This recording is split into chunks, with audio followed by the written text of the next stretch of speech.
ये जंग उस जमाने में एग्जैक्टली इसी तरह लग रही होगी, क्योंकि ये है मुसलमानों की 30,000 की फौज और इनके सामने ये खड़ी है रोमन एम्पायर की 2 लाख की फौज। इतना बड़ा डिफरेंस। आजकल के कुछ मॉडर्न हिस्टोरियंस रोमन एम्पायर की इस फौज को 2 लाख से कम 1 लाख के अराउंड कहती है, लेकिन इस्लामिक सोर्सेज में इसे 1.5 लाख से 2,40,000 के दरमियान बताया गया है। So let's just take 2 lakh. Abu Ubaida ने अपनी फौज को ऑर्गेनाइज किया और अपनी फौज के पीछे अपने 4 मेन जनरल्स खड़े किए।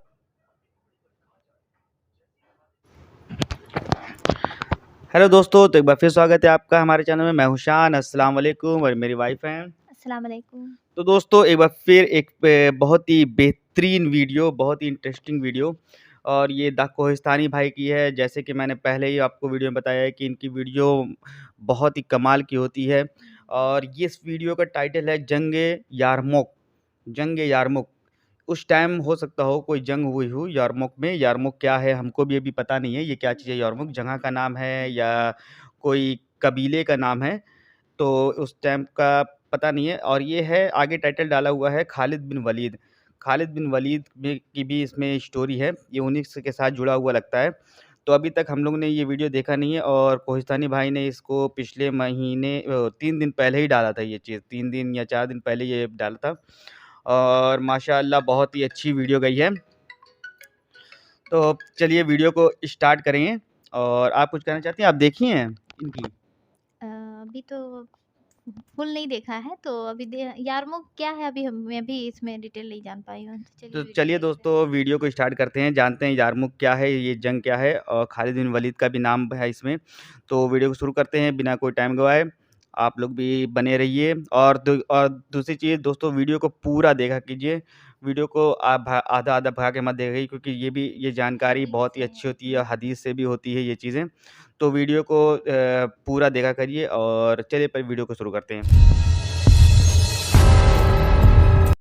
जंगे यरमुक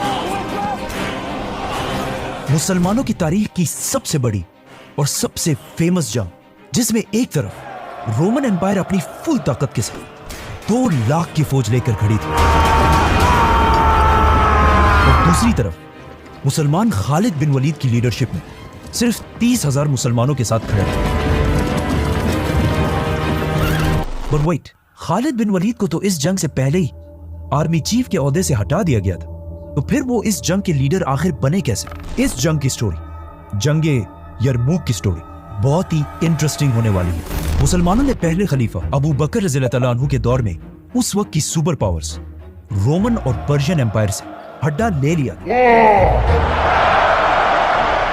और जब हजरत उमर रज़ियल्लाहु अन्हु खलीफा बने तो मुसलमान खालिद बिन वलीद की लीडरशिप में इन दोनों एम्पायर से ये सारा इलाका फतह कर चुके थे। लेकिन जैसे ही हजरत उमर खलीफा बने, उन्होंने खालिद बिन वलीद को उनकी पोजीशन आर्मी चीफ के ओहदे से हटा दिया, जिसे हम इस वीडियो में एक्सप्लेन कर चुके, और उनकी जगह अबू उबैदा इब्न जर्राह को मुसलमानों का नया आर्मी चीफ बनाया। नाउ खालिद बिन वलीद के जमाने में मुसलमान दमेस्कस जैसी बड़ी सिटी को फतह कर चुके थे। ये इतनी बड़ी सिटी थी कि ये आज तक सीरिया, शाम का कैपिटल है।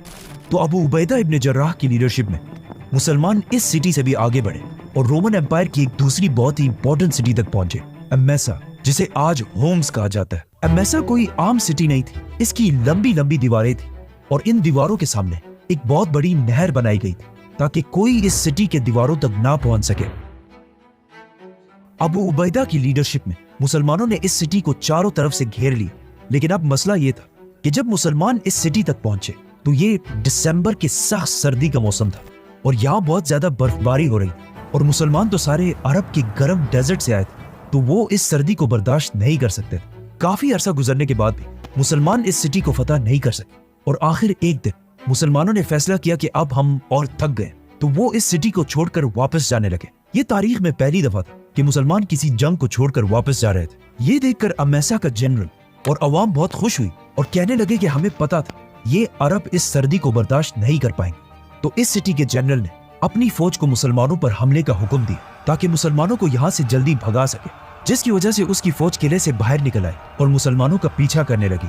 जैसे ये फौज अपने किले के तोपों और तीरों की रेंज से बाहर निकली तो मुसलमानों की फौज अचानक रुक गई और इन पर हमला कर दी, और एट द सेम टाइम मुसलमानों की इन 2 फौजों ने भी आकर इस फौज पर हमला कर दिया और इस तरह ये सारी फौज खत्म हो गई और इनका जनरल मारा गया। मुसलमानों की आर्मी की इस जबरदस्त प्लानिंग को देखकर यही लगता है कि जरूर ये खालिद बिन वलीद का ही मशवरा होगा। अबू उबैदा मुसलमानों की फौज लेकर वापस सिटी के पास आए। अमैसा के लोग जो अब तक बहुत खुश थे, ये देखकर उनका सारा हौसला टूट गया और उन्होंने सिटी की गेट्स खोलकर अबू उबैदा के सामने सरेंडर कर दिया। नाउ अब फाइनली टाइम आ चुका था कि मुसलमान शाम सीरिया से निकलकर रोमन एम्पायर की कैपिटल तुर्की में कॉन्स्टेंटिनोपल, जिसे आज इस्तांबुल कहा जाता है, उसकी तरफ बढ़ते। लेकिन अचानक एक मैसेंजर मुसलमानों की कैपिटल मदीना से खलीफा उमर बिन खत्ताब का एक बहुत ही इंपॉर्टेंट लेटर लेकर फुल स्पीड मदीना से एम्मेसा की तरफ पहुंचा और उस मैसेंजर ने सीधा जाकर ये लेटर अबू उबैदा तक पहुंचाया।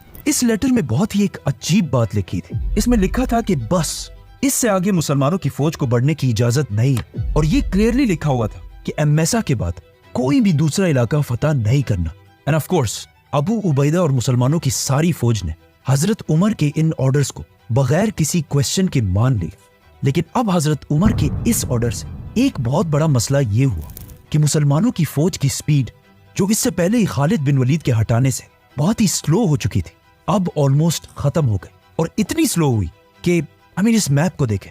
हजरत अबू बकर रज़ियल्लाहु तआला अन्हु ने इससे पहले अपनी सिर्फ 2 साल की खिलाफत मदीना से दमास्कस तक ये इतना बड़ा इलाका फतह किया था। लेकिन अब हजरत उमर रज़ियल्लाहु तआला अन्हु के पहले 2 सालों में मुसलमान दमास्कस से सिर्फ इतना ही आगे जा पाए। लेकिन अब क्वेश्चन ये था कि हजरत उमर आखिर क्यों मुसलमानों को आगे बढ़ने से रोक रहे थे, क्योंकि हजरत उमर रज़ियल्लाहु तआला अन्हु को लीडरशिप की ट्रेनिंग खुद रसूलुल्लाह सल्लल्लाहु अलैहि वसल्लम ने दी थी और आप सल्लल्लाहु अलैहि वसल्लम को भी एक जमाने में मक्का वालों ने ऑफर दी थी और वो ऑफर ये थी कि हम आपको मक्का का बादशाह बना देंगे अगर आप अपने खुदा के साथ साथ हमारे खुदाओं को भी सही कहें। लेकिन आप सल्लल्लाहु अलैहि वसल्लम ने ये आसानी का रास्ता अपनाने के बजाय इस ऑफर को ठुकरा दिया और कई साल तक मक्का वालों के जुल्मों को बर्दाश्त करते रहे। इसी तरह हजरत उमर रज़ियल्लाहु तआला अन्हु को भी पता था कि मुसलमानों के इन हर तरफ हमलों से मुसलमानों की ये एम्पायर तो बहुत फैल जाएगी और वो खुद बहुत बड़े बादशाह तो बन जाएंगे, लेकिन इससे इस्लाम को कोई फायदा नहीं होगा। क्योंकि अगर आज देखा जाए तो पूरी दुनिया में ऑलमोस्ट 2 बिलियन मुसलमान हैं, लेकिन 2 बिलियन होने के बाद भी मुसलमानों की आज कोई हैसियत नहीं है। तो हजरत उमर रज़ियल्लाहु तआला अन्हु चाहते थे कि चाहे मुसलमान नंबर्स में कम भी हो लेकिन सच्चे मुसलमान, मतलब हजरत उमर रज़ियल्लाहु तआला अन्हु को अपनी हुकूमत से ज्यादा इस्लाम की फिक्र थी। तो उन्होंने दोबारा हजरत अबू उबैदा की तरफ एक लेटर भेजा जिसका मफहूम ये था कि अब तुम सिर्फ एक आर्मी चीफ नहीं बल्कि पूरे शाम के गवर्नर और पहले इस्लामिक लीडर हो। तो अब सिर्फ जंगों से ज्यादा लोगों को इस्लाम सिखाओ। और यहीं से पहली बार अरब से बाहर लोग इस्लाम के सिस्टम को जानने लगे। इससे पहले हजरत अबू बकर रज़ियल्लाहु तआला अन्हु के दौर में मुसलमान इतनी टेंस सिचुएशन में थे कि उन्हें इन नए इलाकों में इस्लामिक निजाम कायम करने का टाइम नहीं मिला। तो अब हजरत उमर रज़ियल्लाहु तआला अन्हु ने पहली बार दुनिया के सामने एक नया सिस्टम रखा, खिलाफत का सिस्टम। और हजरत उमर रज़ियल्लाहु तआला अन्हु ने बहुत सोच समझ के हजरत अबू उबैदा को इस काम के लिए चूज किया, क्योंकि अबू उबैदा इब्न जर्राह रज़ियल्लाहु तआला अन्हु इस्लाम के पहले 10 मुसलमानों में से थे और इस्लाम लाने के बाद वो रसूलुल्लाह सल्लल्लाहु अलैहि वसल्लम के हर डिसीजन में उनके साथ शामिल थे और इस्लाम के साथ इतने लॉयल थे कि जब जंग बदर में मुसलमान और काफिर एक दूसरे के सामने हुए तो अबू उबैदा के वालिद दुश्मनों की फौज में थे और फिर जब जंग शुरू हुई तो अबू उबैदा के वालिद उन्हीं के हाथों से मारे गए, जिसके बाद इनकी इस्लाम के साथ कमिटमेंट पर किसी को कोई शक नहीं था। इसीलिए हजरत उमर रज़ियल्लाहु तआला अन्हु ने खालिद बिन वलीद को हटाकर इन्हें मुसलमानों का नया लीडर बनाया, क्योंकि अब जंग से ज्यादा एक ऐसे लीडर की जरूरत थी जो लोगों को इस्लाम का असल मकसद सिखा सके। तो हजरत अबू उबैदा रज़ियल्लाहु तआला अन्हु ने पूरे शाम को छोटे हिस्सों में डिवाइड करके यहाँ के नए गवर्नर्स लगाए और खुद सबसे फ्रंट वाली सिटी एमेसा में अपना नया हेडक्वार्टर बनाया, ताकि अगर मुसलमानों को कोई भी खतरा हो तो सबसे पहले इनको पता चले। और अपने राइट हैंड खालिद बिन वलीद को शाम के असल कैपिटल दमश्क का गवर्नर बनाया और आमर इब्न आस को उर्दन जॉर्डन का गवर्नर लगाया और इन इलाकों में बिल्कुल इस्लाम के सिस्टम के मुताबिक ज़कात और जिज़िये का सिस्टम राइज किया, इस्लामिक कोर्ट्स और अदालतें भी बनाई और इवन एक पुलिस का सिस्टम भी बनाया। और सबके सामने यहाँ के ताकतवर लोगों को उनकी पोजीशन से हटाकर आम लोगों की तरह उनको सजाएं दी। ये सब जब रोमन एम्पायर की अवाम ने देखा तो वो हैरान हुए कि ये लोग तो हमारी पिछली हुकूमत से बहुत बेहतर है। आखिर 1 साल से भी ज्यादा अरसा गुजर गया और मुसलमानों ने एमेसा के बाद और कोई भी सिटी फतह नहीं, बल्कि इस टाइम को यूज करके अपने इस एम्पायर को मजबूत करने की कोशिश की। लेकिन इस सारे टाइम से ऑलमोस्ट 1 साल से रोमन एम्पायर के बादशाह को भी टाइम मिला कि वो मुसलमानों के खिलाफ एक बहुत बड़ी फौज बना सके। लेकिन अब रोमन एम्पायर इतनी कमजोर हो चुकी थी कि मजबूरन रोमन एम्पायर के बादशाह हरकल हेराक्लियस ने एक ऐसा काम किया जो इससे पहले सोचना भी इम्पॉसिबल था। हुआ यूं कि रोमन एम्पायर के बादशाह हरकल ने पर्शियन एम्पायर के बादशाह की तरफ पहली बार दोस्ती का हाथ बढ़ाया, और सिर्फ यही नहीं बल्कि अपनी पोती की शादी भी पर्शियन एम्पायर के बादशाह से करा। और इस तरह तारीख में पहली बार रोमन और पर्शियन एम्पायर सिर्फ दोस्त नहीं बल्कि रिश्तेदार बन गए। ये बहुत ही इम्पॉसिबल बात थी, क्योंकि इससे पहले रोमन और पर्शियन एम्पायर पिछले 800 साल से एक दूसरे के बहुत बड़े दुश्मन थे। लेकिन अब इन दोनों एम्पायर्स में मुसलमानों का इतना खौफ बैठ चुका था कि इन्होंने पिछले 800 साल की दुश्मनी भुलाकर एक दूसरे के साथ दोस्ती कर ली। ये ऐसा ही था जैसे आज पाकिस्तान और इंडिया किसी और के खिलाफ एक हो जाए, और इवन वर्स फलस्तीन और इजराइल किसी दूसरे के खिलाफ एक दूसरे के दोस्त बन जाए, जो इम्पॉसिबल। लेकिन हजरत उमर रज़ियल्लाहु अन्हु की खिलाफत मुसलमानों के खौफ ने इन्हें एक होने पर मजबूर कर दी। तो अब इन दोनों एम्पायर्स ने मिलकर मुसलमानों के खिलाफ अपनी अपनी एम्पायर्स में बहुत बड़ी फौज जमा करना शुरू कर दी, जिसके बाद जंगे यरमुक और जंगे कादसिया जैसी अजीम जंगे लड़ी गई। रोमन बादशाह ने अंताकिया में अपने सारे जनरल्स की एक मीटिंग बुलाई, जिसमें उसने एक सिंपल सा क्वेश्चन पूछा कि आखिर क्या वजह है कि हम इन मुसलमानों से नंबर्स में ज्यादा होने के बावजूद हर जंग में हार जाते हैं। जिस पर उनके सारे जनरल्स ने एक ही जवाब दिया कि मुसलमानों की फौज का जो आर्मर होता है वो हमारी फौज से बहुत ही हल्का होता है, इसीलिए उनकी स्पीड हमेशा हमसे बहुत तेज होती है, और मुसलमान हमसे कभी एक जंग में नहीं लड़ते बल्कि हमेशा छोटे छोटे ग्रुप्स में लड़ते। तो रोमन बादशाह ये सब सुनकर अपने तख्त से खड़े हुए और कहा कि अब इन सारी बातों का सिर्फ एक ही हल है, और अगर तुम मेरे जनरल्स हमेशा के लिए अरबों की गुलामी से बचना चाहते हो तो पूरी रोमन फौज को इधर अंताकिया में जमा होने का हुक्म दो। और साथ ही उसने अपने सारे सूबों के गवर्नर्स की तरफ लेटर्स भेजे कि जो भी नौजवान जंग करने के काबिल हो उसे चाहते या ना चाहते हुए रोमन एम्पायर की फौज में शामिल करके अंताकिया की तरफ भेजा जाए, जिसकी वजह से अंताकिया में रोमन एम्पायर की एक बहुत बड़ी फौज, लाखों की फौज जमा होने लगी। और इनका प्लान ये था कि अब मुसलमानों की इन छोटी छोटी ट्रिक्स से निकलकर आमने सामने होकर एक बहुत बड़ी जंग लड़ी जाए। अब जब ये सब कुछ यहाँ पे हो रहा तो वहाँ एमेसा में मुसलमानों के जनरल अबू उबैदा इब्न जर्राह को रोमन बादशाह के हर मूव की खबर मिलती जा रही थी, जिससे वहां पर मुसलमान बहुत ही टेंशन में थे कि अब आखिर हम क्या करेंगे, इतनी बड़ी फौज का मुकाबला कैसे करें, क्योंकि अब हर तरफ से रोमन एम्पायर मुसलमानों से बदला लेने के लिए इनकी तरफ बढ़ रही थी। मुसलमानों की इस घबराहट को देखकर अबू उबैदा ने जल्दी से एक दूसरी मीटिंग बुलाई और अपने सारे जनरल्स को बुलाकर पूछा कि अब हमें इतनी बड़ी फौज के सामने क्या करना चाहिए, जिस पर सारे जनरल्स के मशवरे से यह फैसला किया गया कि हमें एमेसा, जिसे आज के जमाने में होम्स कहा जाता है, इस सिटी को बगैर किसी लड़ाई के छोड़कर यहां से वापस दमिश्क की तरफ जाना चाहिए, जिधर उस वक्त खालिद बिन वलीद अपनी फौज के साथ मौजूद थे। लेकिन जाने से पहले अबू उबैदा इब्न जर्राह ने इस सिटी के फाइनेंस मिनिस्टर को बुलाया और उसे ऑर्डर्स दिए कि यहाँ जितने लोगों से भी जिजिया टैक्स लिया गया था उन सब को वो पैसे वापस कर दिए जाए, क्योंकि ये जिजिया टैक्स हमने इनकी हिफाजत के लिए लिया था, और अब जब हम इनकी और हिफाजत नहीं कर सकते तो इस टैक्स पर भी अब हमारा कोई हक नहीं है। तो इधर मुसलमान इस सिटी को छोड़कर जाने की तैयारी कर रहे थे, और वहां वो फाइनेंस मिनिस्टर अपनी टीम के साथ एमेसा के हर घर घर तक जाकर लोगों को उनके टैक्स के पैसे वापस दे रहा था। ये देखकर यहाँ के लोग अगेन हैरान रह गए कि आखिर ये क्या मखलूक है कि हम तो सिर्फ इस बात पर खुश थे कि इन्होंने हमारे इलाके फतह करने के बाद हमें नहीं मारा और हमारी औरतों को भी कुछ नहीं कहा और हमारी जमीनें भी नहीं छीनी, और अब इस सब के बाद भी ये हमसे लिया गया टैक्स भी वापस करके जा रहे हैं। इनमें से एक बंदे ने मुसलमानों के जनरल के पास आकर ये तक कहा कि खुदा आप लोगों को हमारे ऊपर दोबारा लाए। तो आखिर मुसलमान इस सिटी होम्स को छोड़कर यहाँ से दमिश्क की तरफ रवाना हुए, जहाँ खालिद बिन वलीद अपनी फौज के साथ इनका इंतजार कर रहे थे। दमिश्क पहुंचते ही दोबारा सारे जनरल्स की मीटिंग स्टार्ट हुई कि अब आगे हमें क्या करना चाहिए।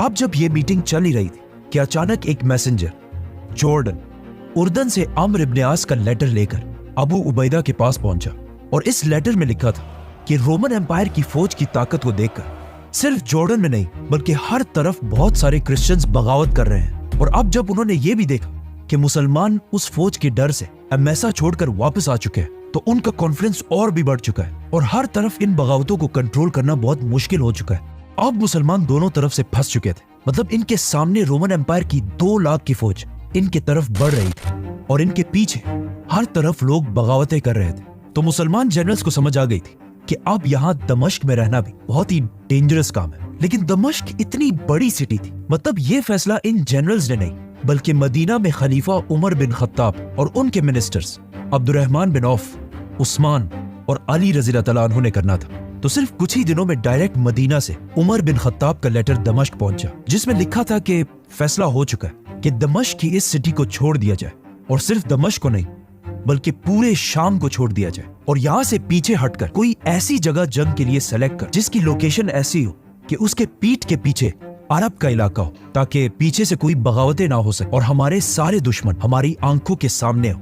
तो फौरन हजरत उमर रज़ियल्लाहु अन्हु के इस ऑर्डर पर काम शुरू हो गया और मुसलमान दमिश्क को छोड़कर पीछे हटे और जॉर्डन में अम्र इब्न आस की फौज की तरफ रवाना हुआ। बट जाने से पहले यहाँ के सारे लोगों से भी जो टैक्स लिया गया था, अबू उबैदा ने वो टैक्स वापस करने का हुक्म दिया। और यहाँ के लोग भी हैरान हुए कि ये कौन लोग हैं आखिर मुसलमानों की ये फौज और अम्र इब्न आस की फौज यरमूक के दरिया के पास एक दूसरे के साथ मिल गई, और साथ ही शाम में मुसलमानों की जितनी भी फौज वो सारे भी आकर मुसलमानों की इस फौज के साथ शामिल हो, और ये सब रोमन एम्पायर की फौज का इंतजार करने लगे। वहाँ मदीना में भी हजरत उमर रज़ियल्लाहु अन्हु और उनके सारे मिनिस्टर्स बहुत टेंशन में थे कि अब इतनी बड़ी फौज का मुकाबला कैसे करेंगे, क्योंकि ये अब तक इस्लाम की तारीख की सबसे बड़ी जंग थी। तो उन्होंने इस फौज की मदद के लिए मदीना में इस फौज के लिए लोग जमा करना शुरू कर दिए। तो हजरत उमर रज़ियल्लाहु अन्हु ने मस्जिद नबवी में सबको बुलाकर एक बहुत ही जबरदस्त स्पीच की, जिसमें सबसे पहले वो सहाबा भी सामने आए जो इस्लाम की पहली जंग बदर में भी शामिल थे, और अब उनकी एज भी बहुत ज्यादा थी, लेकिन ये जंग इतनी खतरनाक थी कि जंग बदर के 100 सहाबा इस जंग में शामिल होने के लिए तैयार हुए। मतलब जंग बदर के 313 में से 100 सहाबा, जो एक बहुत बड़ा नंबर है। तो ये बदरी सहाबा भी बिल्कुल जंग बदर की तरफ अब तलवार उठाकर जंग यरमूक की तरफ जाने के लिए तैयार हुए। इन्हीं 100 सहाबा को देखकर 1000 और सहाबा भी इस जंग के लिए तैयार हुए, और इन 1000 सहाबा को देखकर 5000 और मुसलमानों ने भी यरमूक की तरफ जाने का वादा किया। ये देखकर हजरत उमर रज़ियल्लाहु अन्हु ने भी इरादा किया कि वो खुद इस जंग को यरमूक में लीड करेंगे।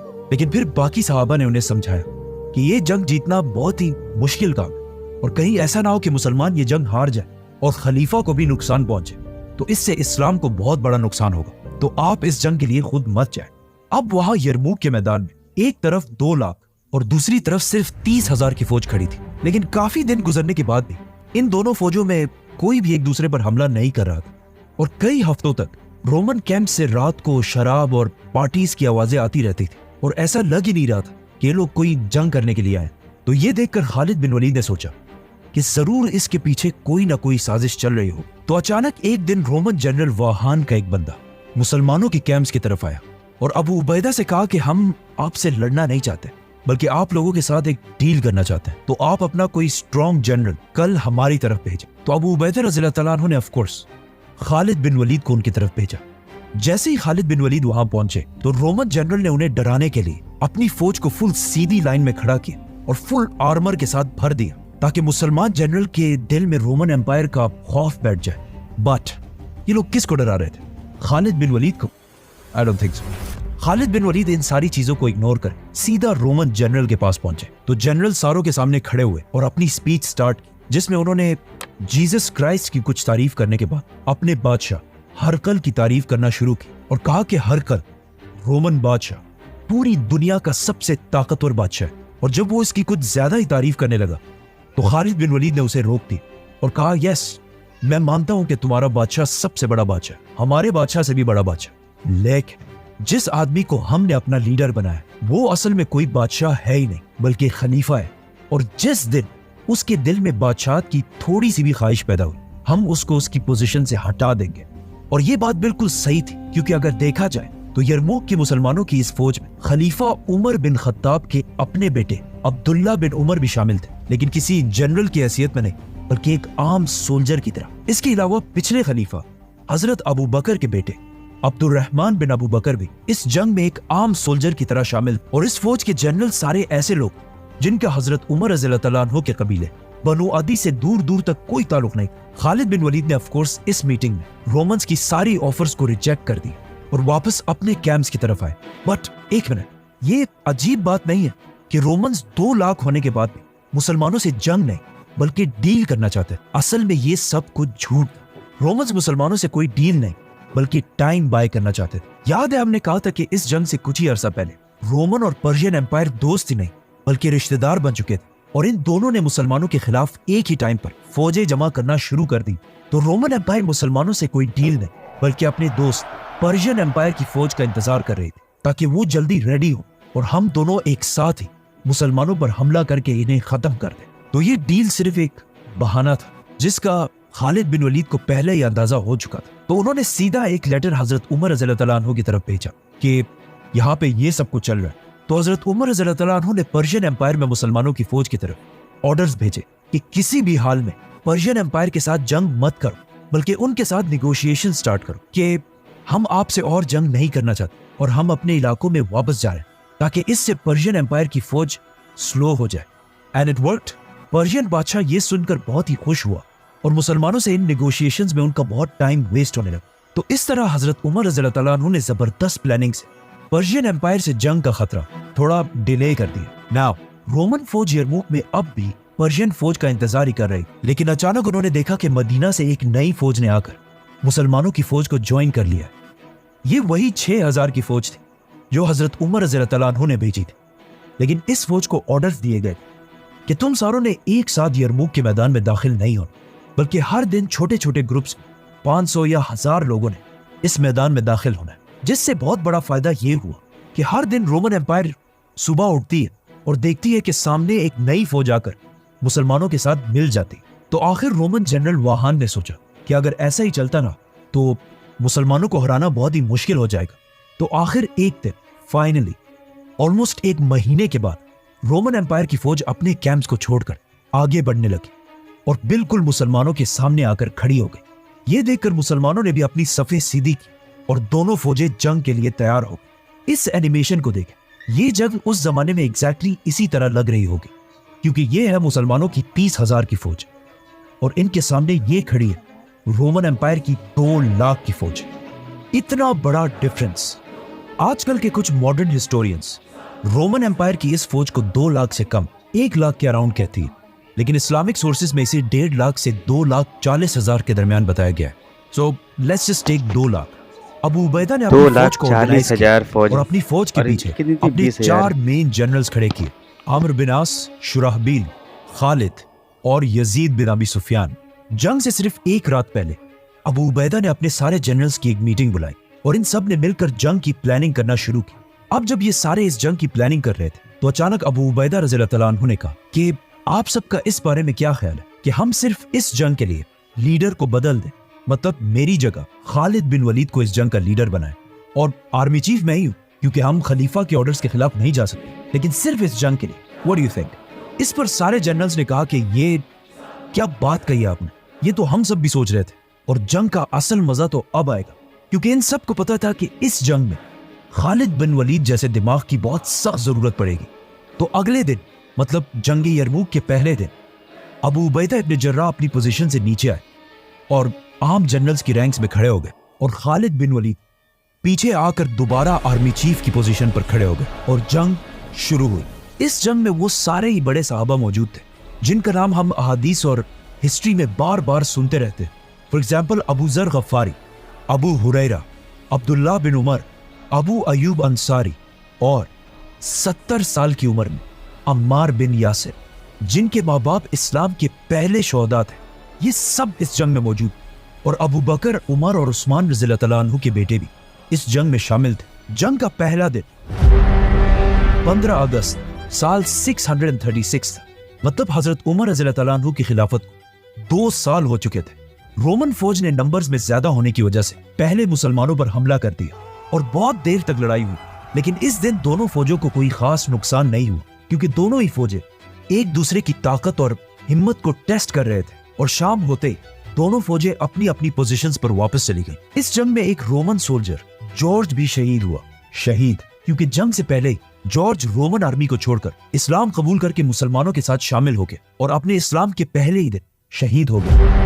जंग के दूसरे दिन रोमन एम्पायर ने मुसलमानों को सरप्राइज करने के लिए फजर के नमाज के डायरेक्ट बाद मुसलमानों पर हमला कर दिया। बट खालिद बिन वलीद को इस सब का पहले ही अंदाजा था, तो उनके पहुंचने से पहले मुसलमान जंग के लिए बिल्कुल रेडी खड़े थे।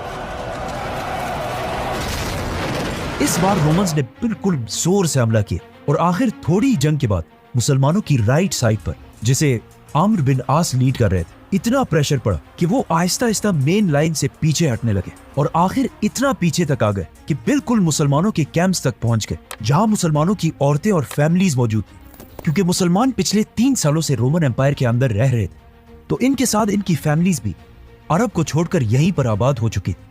जब इन औरतों ने देखा कि मुसलमान जंग से आहिस्ता आहिस्ता पीछे हट रहे, तो उन्होंने अपने कैंप्स के सामने बहुत सारे ऊंटों को लाइन में खड़ा करके ऑलमोस्ट एक दीवार बना दी और खुद तलवार उठाकर रोमन एम्पायर की फौज के सामने जंग में कूद पड़े, जो इससे पहले कभी भी नहीं हुआ था। और कुछ औरतें अपने कैंप से मुसलमान मर्दों पर पत्थर फेंकने लगी और कुछ ऐसे अशार पढ़ने लगी ताकि मुसलमान मर्दों को जंग से पीछे हटने में शर्म आए और वो आगे बढ़े। And it worked. मुसलमानों की फौज और पीछे हटने से रुक गई और अपनी जगह पर मजबूती से खड़ी हो गई। और उसी टाइम खालिद बिन वलीद अपनी फौज लेकर मुसलमानों की राइट साइड की हेल्प के लिए पहुंचे और फिर आम्र इब्न आस और खालिद रज़ियल्लाहु अन्हु ने मिलकर रोमन एम्पायर की फौज को वापस धकेल दिए और वहीं पर वापस लेके आए जहां से जंग शुरू हुई। अब जब जंग दोबारा नॉर्मल हुई तो अचानक मुसलमानों की लेफ्ट साइड, जिसे यजीद बिन अबू सुफियान लीड कर रहे थे, और बर्दाश्त ना कर सकी और ये भी बिल्कुल उसी तरह आहिस्ता आहिस्ता अपने कैंप्स तक पहुंच गए, जहां एक बार फिर मुसलमान औरतों ने तलवार उठाकर रोमन एम्पायर के खिलाफ जंग में शामिल हो गए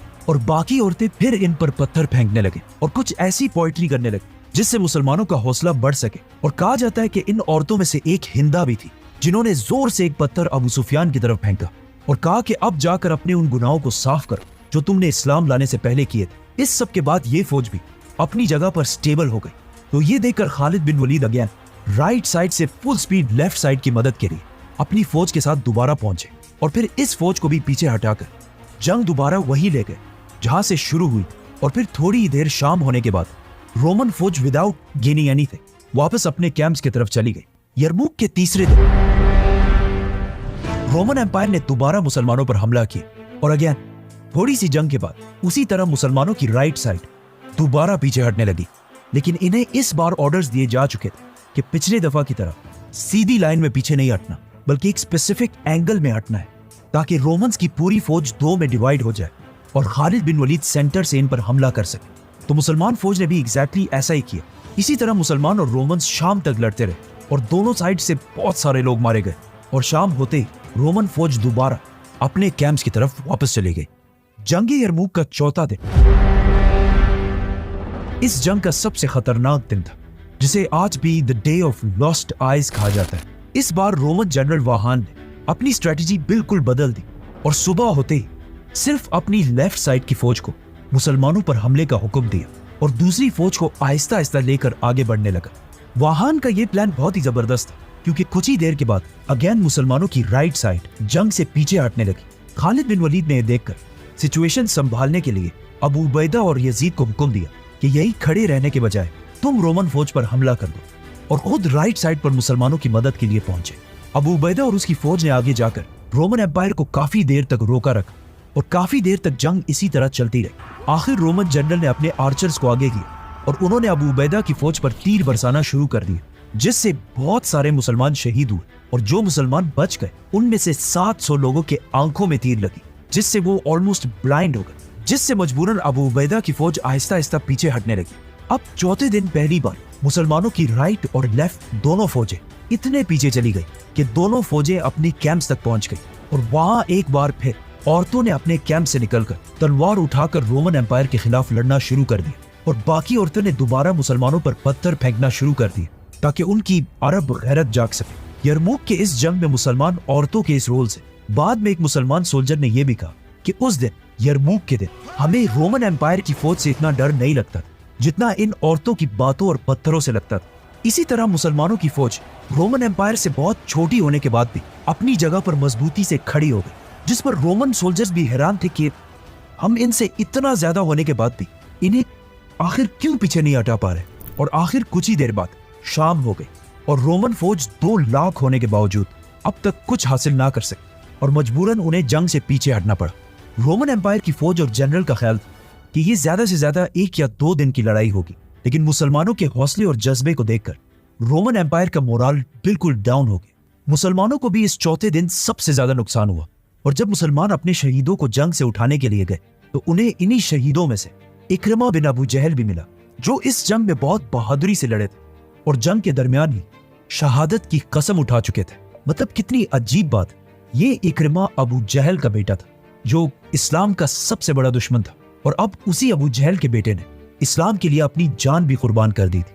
चौथे दिन के बाद रात को वाहान ने अपने सारे जनरल्स की मीटिंग बुलाई और पूछा कि ये आखिर ये क्या हो रहा है, हम क्यों नहीं जीत पा रहे। तो उसे बताया गया कि मुसलमान तो पीछे हटने वाले नहीं है और अब हमारी फौज भी बहुत ज्यादा थक चुकी है और लड़ाई के काबिल नहीं रही। तो अपने सारे जनरल्स के मशवरे से वाहान ने आखिर एक फैसला किया। 5वां दिन शुरू होते ही मुसलमान बिल्कुल रेडी जंग के लिए खड़े थे, लेकिन उस दिन रोमन एम्पायर ने हमला किया ही नहीं, बल्कि अपनी तरफ से एक मैसेंजर मुसलमानों की तरफ भेजा, जिसने खालिद बिन वलीद को बताया कि रोमन फौज अब और जंग नहीं करना चाहती, तो बस हम इस जंग को इधर ही खत्म कर देते, किसी और दिन फिर दोबारा लड़ लेंगे। मुसलमान इसके बाद भी उसी तरह अपनी लाइंस बनाकर खड़े रहे, लेकिन 5वें दिन कोई लड़ाई नहीं हुई। तो खालिद बिन वलीद ने अपने सारे जनरल्स को मीटिंग के लिए बुलाया और उन्हें रोमन्स की इस ऑफर के बारे में बताया। तो कुछ जनरल्स ने बताया कि सिर्फ रोमन्स ही नहीं बल्कि मुसलमान भी काफी थक चुके हैं, तो हमें चाहिए कि हम इस ऑफर को मान लें। लेकिन अबू उबैदा और खालिद बिन वलीद दोनों की राय ये थी कि जंग तो अभी सिर्फ शुरू हुई है। तो सारों की बातें सुनने के बाद खालिद बिन वलीद खड़े हुए और उन्हें बताया कि अब तक हमारी स्ट्रेटेजी यही थी कि हम इन पर हमला नहीं करेंगे और अपनी जगह पर खड़े रहकर सिर्फ इन्हें थकाएंगे, और जब ये लड़ लड़ कर थक जाएंगे तब हमारी असल गेम शुरू हो।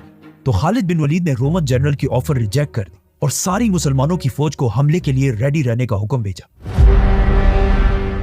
छठे दिन रोमन फौज के बजाय एक यंग रोमन वॉरियर ग्रेगरी, जो बहुत ही पावरफुल सोल्जर था, अपनी फौज से सामने आया और मुसलमानों के जनरल को चैलेंज किया। तो पहली बार अबू उबैदा इब्न जर्राह उससे जंग के लिए आगे बढ़े, लेकिन खालिद बिन वलीद ने एकदम उन्हें रोक दिया कि आपकी उम्र 50 साल के करीब है, आप कैसे इस यंग लड़के से लड़ पाएंगे। तो अबू उबैदा ने जवाब दिया कि अगर मैं नहीं गया तो लोग कहेंगे कि मुसलमानों का जनरल एक छोटे से लड़के से डर गया, और इन केस अगर मैं इस लड़ाई में शहीद हो जाऊं तो मैं तुम्हें खालिद को अपने बाद आर्मी चीफ नॉमिनेट करता हूं। यह कहकर अबू उबैदा मुसलमानों की फौज से आगे बढ़े और लड़ाई शुरू हुई। काफी देर लड़ाई होने के बाद आखिर ग्रेगरी लड़ाई छोड़कर अपनी फौज की तरफ भागने लगा, लेकिन यह सिर्फ एक ट्रिक। जैसे ही अबू उबैदा उसके पीछे गए, उसने एकदम पीछे मुड़कर तलवार से फुल स्पीड उनकी तरफ वार की, लेकिन at the last second Abu Ubaida ने उसे डॉज करके अपनी तलवार से उसकी गर्दन उड़ा दी। ये देखकर पीछे खड़े खालिद बिन वलीद जोर से अल्लाहु अकबर का नारा लगाया और उन्हीं के साथ पूरी मुसलमान फौज नारे लगाने लगी। और इसी के साथ खालिद बिन वलीद ने 6 दिनों के बाद पहली बार मुसलमानों की फौज को रोमन एम्पायर पर हमले का हुक्म दिया। अबू उबैदा अपनी जगह पर ही खड़े रहे और पीछे से मुसलमानों ने उन्हें ज्वाइन करके रोमन एम्पायर पर हमला कर दिया और मुसलमानों की फौज फुल स्पीड आकर रोमन एम्पायर की फौज से टकरा गई। लेकिन मुसलमानों की इस सारी एक्साइटमेंट और जज्बे के बाद भी रोमन एम्पायर की फौज मुसलमानों से इतनी ज्यादा थी कि मुसलमान उन्हें ज्यादा कोई नुकसान नहीं पहुंचा पाए, और काफी देर तक जंग इसी तरह चलती रही और बहुत सारे मुसलमान शहीद होने लगे।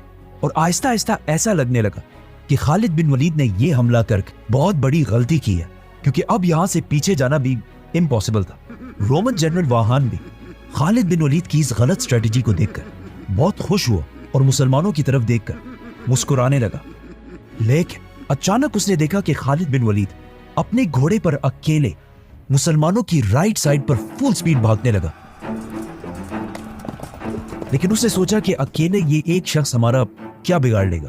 किसी को पता नहीं था कि खालिद बिन वलीद आखिर अपने घोड़े पर कहां जा रहे हैं। जैसे ही खालिद बिन वलीद मुसलमानों को क्रॉस करते हुए पहाड़ के करीब पहुंचे, तो अचानक आउट ऑफ नोवेयर पहाड़ के पीछे से 8000 हॉर्समैन फुल स्पीड खालिद रज़ियल्लाहु तआला अन्हु के साथ शामिल हो गए। और इन 8000 हॉर्समैन ने रोमन एम्पायर की फौज पर राइट साइड से हमला कर दिया।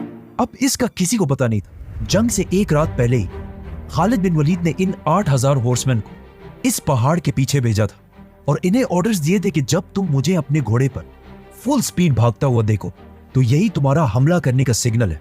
ये 8000 हॉर्समैन बहुत तेजी से रोमन एम्पायर की फौज को क्रश करने लगे। ये देखकर रोमन एम्पायर की सारी फौज में खौफ फैल गया, जिससे रोमन एम्पायर की फौज आहिस्ता आहिस्ता जंग छोड़कर हर तरफ भागने लगी और मुसलमान इनका पीछा करने लगे। ये फौज जंग से फुल स्पीड इस पुल की तरफ भागी, जो इनके भागने का मेन रास्ता था।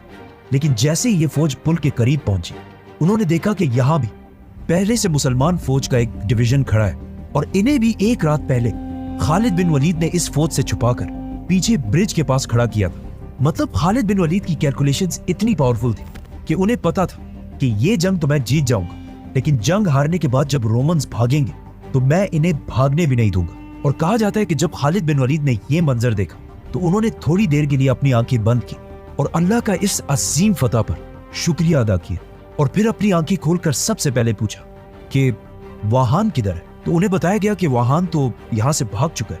तो खालिद बिन वलीद भी फुल स्पीड उसके पीछे गए और कुछ ही देर में उसे पकड़कर मार दिया। इस जंग यरमुक को बैटल ऑफ द सेंचुरी कहा जाता है, जिसने दुनिया की तारीख को हमेशा के लिए बदल दिया। क्योंकि इस जंग से पहले शाम और इस सारे इलाके में लोग ग्रीक और एरामेक जबान बोला करते थे, लेकिन इस जंग के बाद अगर आज तक देखा जाए तो यहाँ के लोग अपनी जबानें छोड़कर आज अरबी जबान बोलते हैं। और ये इलाका शाम, जो एक जमाने में क्रिश्चियनिटी का सेंटर हुआ करता था, आज पूरा का पूरा मुसलमान है। अब सिर्फ इमेजिन करें, जब इस फतह की खबर मुसलमानों की कैपिटल मदीना पहुंची होगी तो वहां के सारे मुसलमान कितने खुश हुए होंगे। But at the same time जब इस जंग के हार की खबर रोमन एम्पायर के बादशाह हरकल तक पहुंची तो उसने अंताकिया में आखिरी बार खड़े होकर शाम की तरफ देखा और कहा, ए शाम की जमीन, मैं तुम्हें सलाम पेश करता हूं। तुम दुनिया की सबसे खूबसूरत जमीनों में से एक हो, लेकिन अफसोस आज के बाद हम दोबारा यहां कभी भी नहीं आ सकेंगे। और ये कहते ही हरकल शाम को हमेशा के लिए छोड़कर अपने कैपिटल इस्तांबुल चला गया। इस जंग के बाद शाम में मुसलमानों को फ्री हैंड मिला कि वो जहां भी जाना चाहे जा सकते थे, लेकिन मुसलमानों ने रोमन एम्पायर के कैपिटल तुर्की जाने के बजाय अपनी सारी फौज इस जंग के कुछ ही दिनों बाद एक दूसरी सिटी की तरफ मोड़ी, पैगंबरों की सिटी जेरूसलम, जिसे फतह करने का मुसलमान बहुत टाइम से इंतजार कर रहे थे। इसीलिए यरमुक के कुछ ही दिनों बाद मुसलमान फौज यरमुक से सीधा जेरूसलम की तरफ गई और इस सिटी को चारों तरफ से घेर लिया। लेकिन मुसलमानों के इस खिलाफत के सारे मसले यरमुक के साथ खत्म नहीं हुए, क्योंकि जंग यरमुक के सिर्फ 2 महीने बाद मुसलमानों की तारीख की दूसरी सबसे बड़ी जंग शुरू होने वाली थी, जिसे जंग कादसिया कहा जाता है। तो दोस्तों, ये थी जंग यरमुक, बहुत ही बेहतरीन जंग थी। अच्छा, खालिद बिन वलीद अपने जनरल पद पे नहीं थे, लेकिन सिर्फ इस जंग के लिए उनको जनरल बनाया गया और गजब की स्ट्रेटजी थी इनकी। अच्छा, कि वहाँ से ढकेल के पानी की तरफ पहली बार मतलब कि वहाँ पे पहले ही अपनी फौज उन्होंने रख दिया था। हाँ, पहाड़ के पीछे। हाँ, तो ये थी भाई यरमुक, जंग यरमुक। बहुत ही और सबसे बड़ी चीज़, 2,40,000 और कहीं 6,000 लोग। और इन सारी स्टोरी में सबसे अच्छा क्या है कि यहाँ से हमारी अरबी ज़ुबान का आगाज़ हुआ सबसे ज़्यादा। हाँ, ये चीज़ें लैंग्वेज यहाँ को से हाँ, जो यहाँ ग्रीक से लैंग्वेज मतलब और ग्रीक और पर्शियन लैंग्वेज वहाँ बोला हाँ, जाती थी, वहाँ पे आज तक लोग अरबी लैंग्वेज बोलते हैं। आज तक और वहाँ आज भी अरबियन रहने लगे हैं। तो दोस्तों तो दोस्तों, ये थी यरमुक की कहानी और बहुत ही बेहतरीन कहानी लगी ये यरमुक की। और कोहिस्तानी भाई का तहे दिल से सल्यूट करते हैं। उनकी भी बहुत ही अच्छी वो वाइज़ है और बहुत ही अच्छी हिस्ट्री बताते हैं। तो आप लोगों को कैसी लगी वीडियो, कमेंट कीजिए, लाइक कीजिए, सब्सक्राइब कीजिए। तब तक मिलते हैं आपको नए वीडियो में। अल्लाह हाफ़िज़। अल्लाह हाफ़िज़।